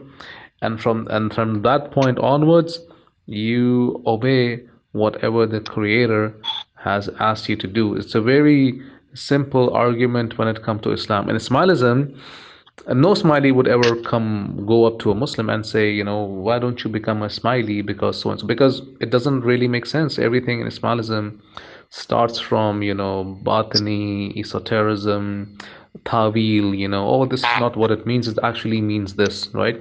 So especially when in the beginning you spoke of Laylatul Qadr, when you were telling everybody about your time in the Jamaat Khana, you go to these IIS, Institute of Ismaili Studies, publications and their talks and speeches, and they would even go to the extent of saying that, the verse, Inna anzalnahu fi laylatil qadr, is not talking about the Quran. It's talking about, something else. It's the Imam, it's the Noor, it's the so-and-so.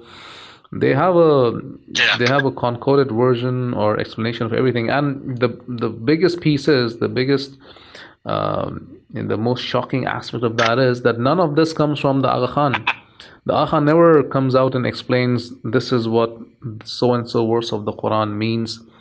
This is the explanation of this verse. Let alone, forget about the explanation. People are anxious to hear him recite a single surah of the Quran, which he hasn't. Years ago, he made an appearance, and many Ismailis say this, so let me answer that right here and now. Many Ismailis claim that, Aga Khan, he went to a Sira conference in 1976, and I think Maulana Kausar Niazi was heading that conference. And Aga Khan, when he starts to deliver his speech, he never even says Assalamu alaikum in the Sira conference, let alone say Bismillah. So no Bismillah, no Salam. And everybody was shocked, right? Even all the scholars there, they were shocked. I mean, this was the occasion actually which many of these scholars realized that these guys, their Imam especially, is so far from Islam that he knows no Arabic, not even basic Arabic to be able to even utter a Bismillah or even Assalamu alaikum, right? I mean, I think he recently said a Bismillah somewhere, right, in a very poor pronunciation, breaking all rules of Tajweed. But in that 1976 speech, he never even said Salam or Bismillah to all the panelists, right? He said Maulana Kausar Niazi, distinguished speakers, guests, and so forth, and he starts. And from that, and the Sira conference was an event where speakers were called year after year after year, right? Aga Khan was kicked out. He was never called after that. There was just one event. It was a once and done.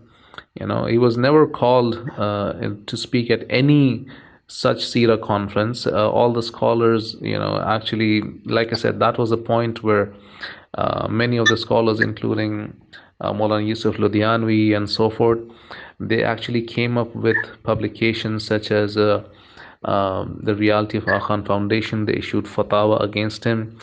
This speech of him in the Sira conference in 1976, this actually went a lot against him.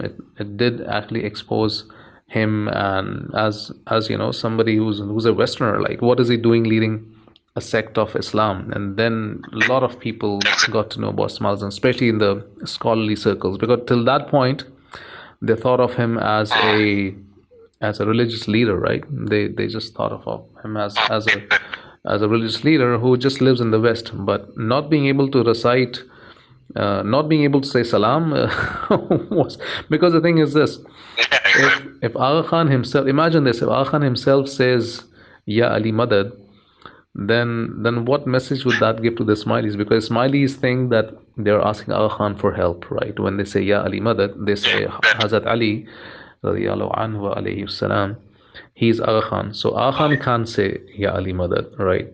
He has to say salam, right? But if he says salam, then Ismailis would say, okay, then if our Mawla is saying salam, then why do we say Ya Ali Madad? So see the contradiction here, see the confusion here, which is inherent in all Ismaili beliefs. So yeah, so see the confusion which exists in Ismailism. They're not, nobody's able to reconcile these things, right? Nobody's able to add up these things, and that's exactly why no Ismaili would ever come up and or make an argument for Ismailism against Islam. Nobody would do that. And another thing is, like I have a brother, younger brother. Mm-hmm. Now, whenever we meet, he is not in the same city, but whenever we talk, and once he pay a visit to me during the holidays, and he said, I believe in a creator. Then I said, why don't you use the word Allah and the creator? He said, look at the pendle I'm wearing on my neck is written Allah. I said, you are wearing this pendle of Allah. Hey, try one day and go and during the chanta, that is once in a month, and wear this pendle, and let's see what is the reaction of the person who is sprinkling on your face. Because you say, I told him, you cannot, either you be a Ismaili or you accept the creator, but don't put don't try to sail on two boats and one foot on each boat, And he doesn't have a response. Like my wife have a friend who is an Ismaili. Husband doesn't believe in this Ismailism, and his opinion is same as mine. I told my wife, why don't he accept the deen of Islam and renounce the Ismailism? He said if he does, then he has to answer to his son-in-law. SubhanAllah, the son-in-law. Yeah, not Allah subhanahu wa ta'ala, right? He's answerable to his son-in-law. No, I have to, my relationship with my son will not be the same. So I'm stuck with the way I am. It takes courage, and it takes a lot of courage to move. But once it's not. It is not easy, like somebody is saying 2 plus 2 is 4 now, and they say 2 plus 2 is 5, and it is not their fault. I can see, because they have been conditioned from the childhood to follow the one religion. Yeah. like I cannot blame my parents who came from India, and I was following the same religion as an Ismailism. But then he didn't have. If he passed away, and Allah grant him Jannah. But he was not aware. You know, the person who is not aware cannot see anything. It's just like a person living in a box and not outside. Yeah. And if he look at outside and see what is going around, then his perception of looking at the world with the open mind, he can see what are the facts and what lies behind it. So this is how it is, you know. And as you said, you know, it's not easy. That's why Allah say in the Quran that those who renounce those who are becoming a believer in Deen of Islam are my chosen servant. Oh, that's true. But yeah, well, at the same time, you know, this was the condition, as you said, that people are brought up in a certain state of mind. They are conditioned from the very childhood. That's 100%. But the thing we should all realize is that that's the exact condition which was with everybody who Rasulullah sallallahu alaihi wasallam brought his deen to, right? He brought his message to people who were conditioned in kufr, he were conditioned as mushrikeen. But this is where Allah subhanahu wa ta'ala, he appeals to the intellect which he's given us, right?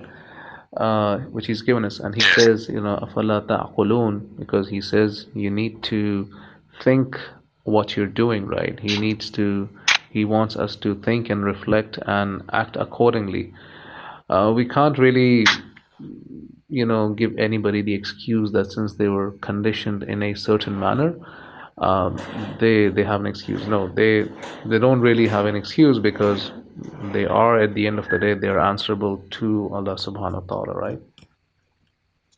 Exactly. Yeah, I agree with you. But it's not that easy to renounce the religion, and it's up to the individual, you know. Yeah, like I said, it does take a lot of courage to be able to do that, you know, and that's where Allah subhanahu, and that's the test, right? And that's one of the tests which you go through, because Allah subhanahu wa ta'ala says in the Quran that, you know, did the believers think that they would be granted Jannah and would not be put through a test? So everybody has a different test, and like I said before, that the Prophet sallallahu alaihi wasallam and the Sahaba, they went through a test which was much bigger than the simple test which we go through, right? It's just some social rejection which we go through temporarily, and Allah subhanahu wa ta'ala, once you come to Islam, you get, you know, much better brotherhood than it's there in Ismailism, because in Ismailism there's a big element of I mean, money is obviously inbuilt requirement in Ismailism. There is an expectation of you know, being a member of, I mean, you obviously notice that people who are members of certain majalis, they are more closely knit together than people who are not members of those majalis. So there is a certain, so there are cults within cults in Ismailism. So Ismailism is already a cult, unfortunately. And then there are cults such as, you know, for example, the most elite group, or one of the elite groups, there's maybe higher than that. There's a Mubarak Mandli, right? And there's Fidai, but Fidai is now, you know, everybody can afford Fidai. But, you know, there's a Mubarak Mandli, and there's stuff above that, right? And, you know, Yeah, there's 1/4 and so forth. So that's a big element of sustaining those relationships in Islamism. But in Islam, no such thing is there. The brotherhood is brotherhood, right? And that's exactly what made the Muslims who migrated from Mecca. Uh, that's exactly was the bond between them and the hosts, the Ansar in Medina, right? The basis of the relationship was Islam. So if you are Muslim, then you are a brother. If you are not Muslim, then in Badr, fathers fought against their sons, brothers fought against brothers. So the basis of relationship is Islam. The basis of relationship is not are you from the same mother and father as I am. No, it changes, right? So Islam gives you a much more stronger bond to live, because this is a bond which is on the basis of the deen of Allah subhanahu wa ta'ala, right? It's not something, I mean, you could be there could be two brothers from the same father and mother, right? And they could have huge intellectual differences, right? If they are not Muslims, right? There's no, yeah. I mean, they're only brothers because of their belief in the deen of Allah subhanahu wa ta'ala. Because the thing is that now when I talk to my sister and she has a copy of Quran, I don't know which who is the scholar, but then she is reciting the Quran, and she said there is a esoteric meaning, and you have to understand that first. Now, when you are talking about the Quran to Ismaili, they twist the language and they pick like a cut and piece from the words of the Quran, and they make their own meaning out of it, which they said there's a esoteric meaning of it, which I don't know how they are doing it, but it doesn't go through my throat. Yeah. I mean, the most significant thing in that is that this is esoteric meaning. It doesn't come from Aga Khan. It doesn't come from any of the imams. It comes more from these da'is who are from Al-Maut and who actually have no relation, who have actually no connection to the present Aga Khan. But when did Aga Khan, say, establish this sort of a connection? They always say that Imam is here to explain the Quran, and he is the walking and talking Quran. But as you also raised just now, Brother Shiraz, a few minutes back, that where's the explanation of even one verse of the Quran coming from the Aga Khan? There's nothing, right? There's absolutely nothing which has ever come to Ismailis in the form of an explanation of the Quran from the Aga Khan. So that's a big question. That's a big question.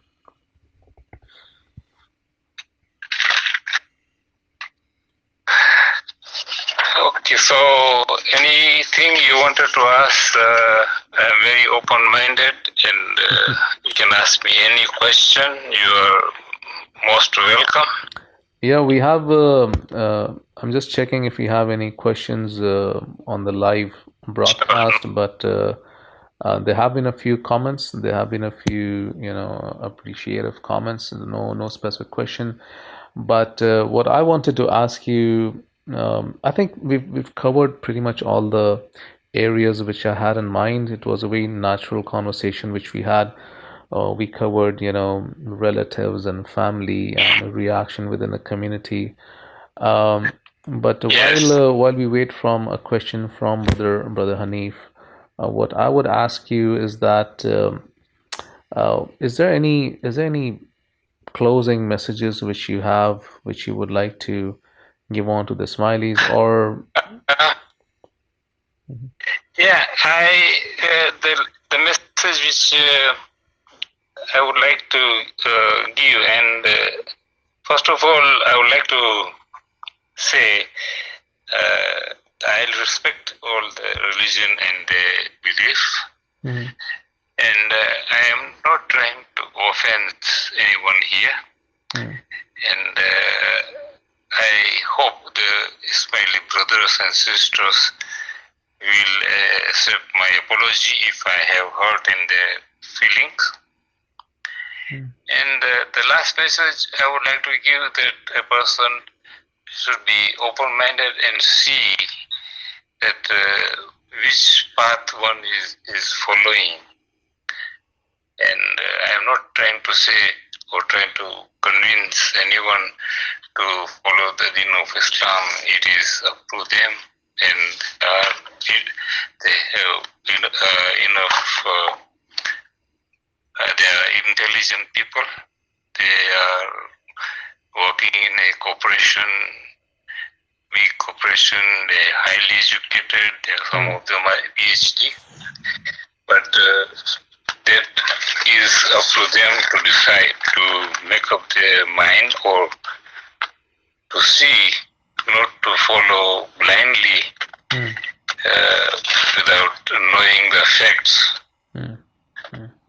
And I know it is quite bitter for a person to swallow the facts, that once you tell them, he said, no, I don't agree with you, I don't want to discuss, and come into the conflict. But whoever is with the open mind can have a look at it, and everything is upon them. This is the message I would like to give. That's great. That's great. Just before closing, we just have one last question. It's coming from our friend and brother Hanif Ali. He's asking the same question about the families. So he's saying that when you convert to Islam and your family is Ismaili, it feels very hard to start a genuine conversation with them on religion. He's asking, do you have any tips on how to start a genuine heart-to-heart conversation with our relatives who are still Ismaili? So, based on your experience, what's the best conversation you were able to start with a Ismaili relative, and really when you felt that you really had a true heart-to-heart conversation? You see, if somebody wanted to convey a message to an Ismaili, and if person, I know everyone is not same, and they have a closed mind because they don't want to discuss any further the facts. And what I would say that one should approach in not a very diplomatic way, but to be very friendly and openly, and not to discuss with a lot of things in the mind. One has to go step by step to see what is the reaction of the person. And when they're engaging in the conversation, it should not be from one-sided, like from the person who is following the deen of Islam to Ismaili. Should not be. We have to also listen on the other side and try to correct in a very diplomatic way, so we have the understanding. Because if I approach any Ismaili and I say I wanted to have a meeting, we can meet for a coffee, and if I try to pour everything to him at the one time, then the person will not be able to digest it. So my personal advice is one should be very diplomatic way. Subhanallah. I think those are, that's like Brother Hanif said, very wise and true words. Inshallah, what we'll do, Brother Shiraz, is that we'll, first of all, I would like to thank you for coming on. We spent almost 2 hours here, and I believe it was one of the most genuine conversations we've had here on this channel, and I believe that this will go a long way in giving inspiration to a lot of Ismailis who really want to come to the Deen of Islam, who are the same condition as you were, right? Many years back, and they're still on the fence. Yes. They are still thinking whether they know that there are quite a few things wrong in Ismailism. They probably haven't had the opportunity or the time in this fast-paced world we are in to go through these books and evidences.